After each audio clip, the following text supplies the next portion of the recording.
Hi friends, இன்றைக்கி குக்கர்லேயே ஈஸியாக எப்படி ப்ரௌனி செய்யலாம் அப்படிங்கிறது தான் பார்க்க போகிறோம். வாங்க எப்படி செய்யலான்ட்டு பார்க்கலாம். ப்ரௌனி செய்கிறதுக்கு ஃபஸ்ட்டு நமக்கு டார்க் சாக்லேட் தான் ரொம்ப முக்கியம். அந்த டார்க் சாக்லேட்டு இந்த பவுலால் ஒரு பவுல் எடுத்திருக்கேன், துருவி எடுத்திருக்கேன் இந்த மாதிரி சின்ன சின்னதாக. பவுல் பட்டர் எடுத்திருக்கேன். இது வந்து ரூம் டெம்பரேச்சரில் இருக்கணும். பட்டரையும் சாக்லேட்டையும் மெல்ட் பண்ணணும். டபுள் பாயில் மெத்தடில் தான் நம்ம வந்து மெல்ட் பண்ண போகிறோம். அதுக்காக ஒரு பாத்திரத்தில் தண்ணி வச்சுருக்கேன் அடுப்பில். மேலே இதை மாதிரி ஒரு பாத்திரம் வைக்கணும். இந்த பாத்திரம் வந்து அடியில் உள்ள தண்ணியிலையும் டச் பண்ணக்கூடாது, ஆவியும் இதுக்குள்ளே போகக்கூடாது, அந்த மாதிரி இருக்கணும் இந்த பாத்திரம். இப்போ நம்ம இதில் எடுத்து வச்சுருக்க சாக்லேட்டை எடுத்து சேர்த்துக்கலாம். எடுத்து வச்சுருக்க பட்டரையும் இதிலே சேர்த்துக்கிடுதேன்.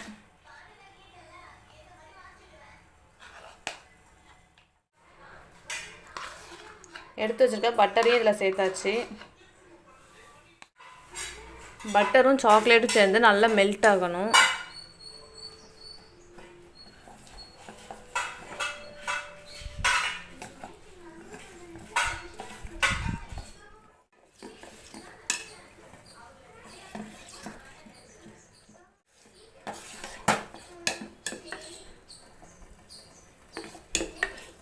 நம்ம டார்க் சாக்லேட்டை துருவி போட போய் தான் இவ்வளோ சீக்கிரமாக மெல்ட் ஆகிருச்சு. பெரிய பெரிய பீஸாக போட்டோன்னா மெல்ட் ஆக டைம் ஆகும்.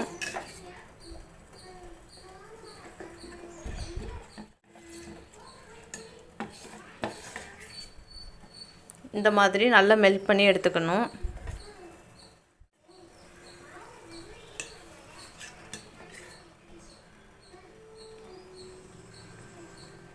இதை இப்போ நம்ம இறக்கிடலாம்.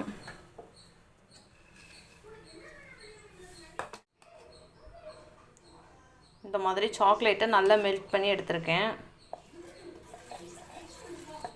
இது இப்போ நல்லா ஆறட்டும்.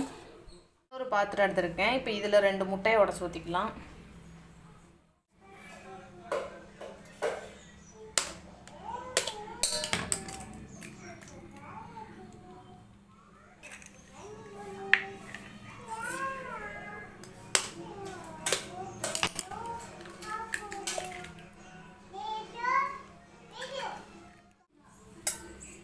முட்டையை இந்த விஸ்காலாம் நல்லா மிக்ஸ் பண்ணிக்கிடுதேன்.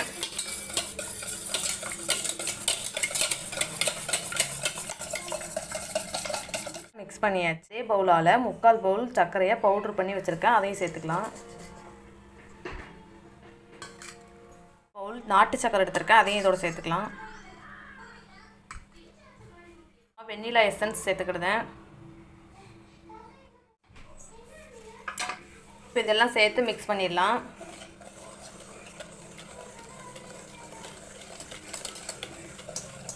பண்ணியாச்சு. அதே பவுலால் 3/4 பவுல் மைதா மாவு எடுத்திருக்கேன். 1/4 பவுல் கொக்கோ பவுடர் எடுத்திருக்கேன், அதையும் சேர்த்துக்கிறேன். சால்ட்டு சேர்த்துருக்கேன். சேர்த்து சளிச்சுக்கலாம்.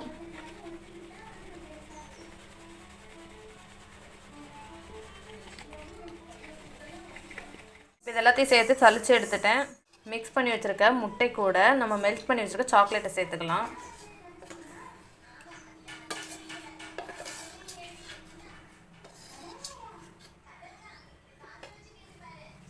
சேர்த்து மிக்ஸ் பண்ணிக்கலாம்.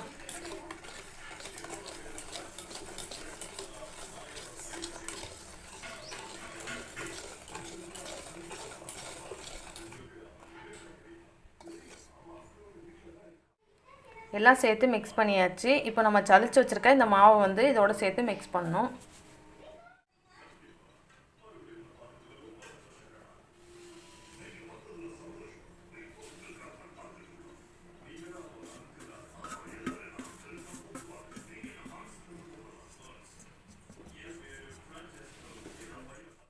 இப்போ இந்த மாவை சேர்த்தாச்சு. இதை இப்படி ஒரே சைடாக மிக்ஸ் பண்ணணும்.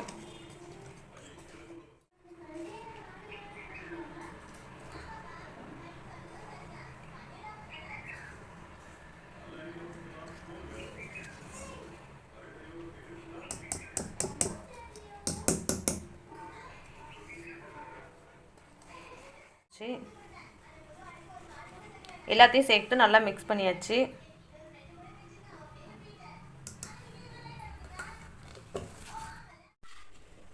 நம்ம வந்து ப்ரௌனி குக்கரில் தான் செய்வோம், என்கிட்ட இல்லை, நான் குக்கரில் தான் செய்ய போகிறேன். அதுக்கு இந்த மாதிரி ஒரு குக்கரில் உள்ள பட்டர் ஷீட் போட்டு வச்சுருக்கேன். பட்டர் ஷீட் வந்து வெளியில் எடுக்கிறதுக்காக கொஞ்சம் எக்ஸ்ட்ராவே இருக்கிற மாதிரி போட்டுக்கணும். மிக்ஸ் பண்ணி வச்சுருக்க மாவை சேர்த்துக்கலாம்.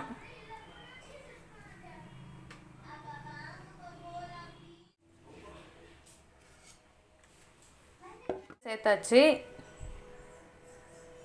பபிள்ஸ்லாம் வர்றதுக்காக 2 வாட்டி இப்படி தட்டிக்கலாம்.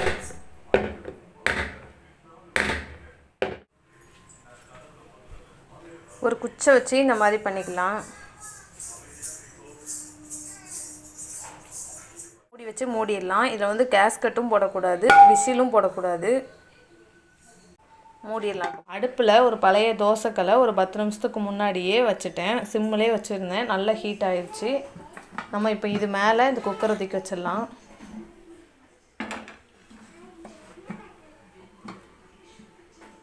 இந்த மாதிரி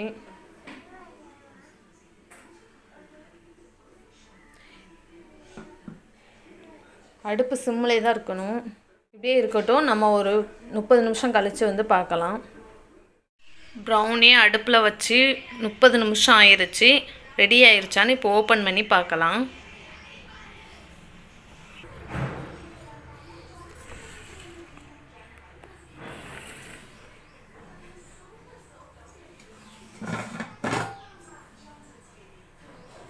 இன்னும் வேகலை, இன்னும் கொஞ்சம் நேரம் ஆகும்.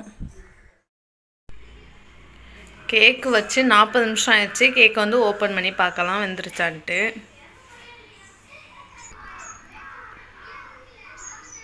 ப்ரௌனி வச்சு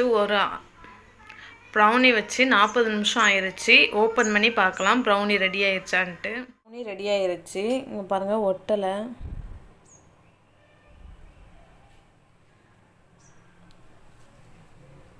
நல்லா வெந்துருச்சு. இது நல்லா ஆறட்டும். அதுக்கப்புறம் கட் பண்ணும்போது காட்டுறேன்.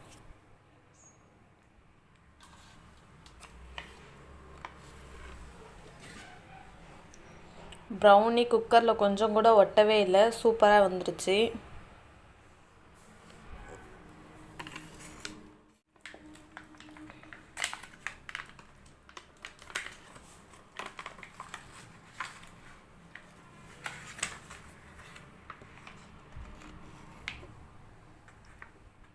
பாருங்கள், சூப்பராக ப்ரௌனி ரெடி ஆயிடுச்சு.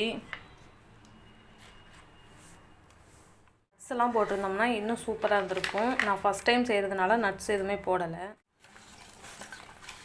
குக்கரில் செஞ்சதுனால இந்த சேஃபில் இருக்குது. நம்ம ட்ரேயில் வச்சுருந்தோம்னா கரெக்டாக கட்டமாக வந்திருக்கும். இப்போ நம்ம கட் பண்ணிக்கலாம்.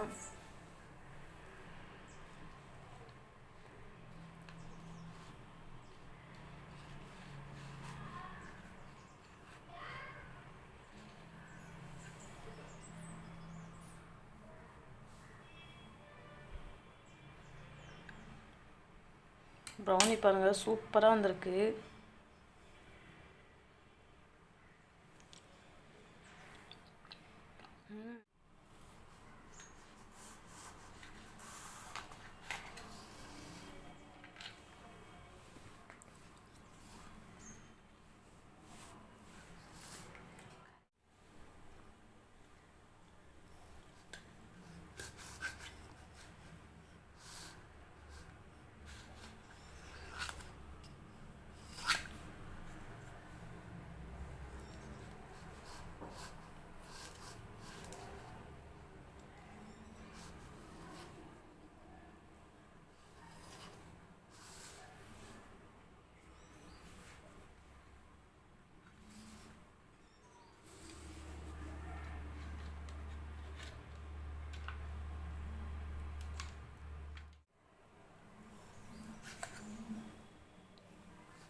பாருங்கள், ப்ரௌனி சூப்பராக வந்திருக்கு.